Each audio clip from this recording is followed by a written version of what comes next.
ব্যবসায়ী নাসিরউদ্দিনের বিরুদ্ধে মারধর ও শ্লীলতা হানির ঘটনায় মামলায় চিত্রনায়িকা পরিমণির সাক্ষ্যের ওপর আসামিপক্ষের জেরার জন্য আদালতে হাজির হয়েছেন তিনি।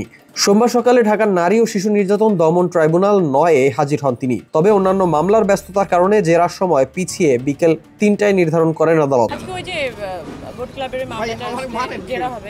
জেরা করবে আর কি। আপনারা সবাই তো জানেন, এটা সম্পর্কে সবাই অবগত, আগাচ্ছে মানে এটা যত তাড়াতাড়ি আসলে আমি তো চাই খুব দ্রুত আসামিকে মানে তার শাস্তিটা আসলে তাকে প্রাপ্য শাস্তিটা তাকে দেওয়া হবে। ২০২১ সালের ১৪ জুন নাসিরউদ্দিন ও তার বন্ধু অমি সহ ৪ জনকে আসামি করে ঢাকার সাভার থানায় মামলা দায়ের করেন পরিমণি। পরে ২০২২ সালে আদালতে তার জবানবন্দি রেকর্ড করা হয়। শিশু ৯ নম্বর কোর্টে পরিমণির দায়ের করা নারী শিশু ৪৪৭-২১ মামলাটি ছিল।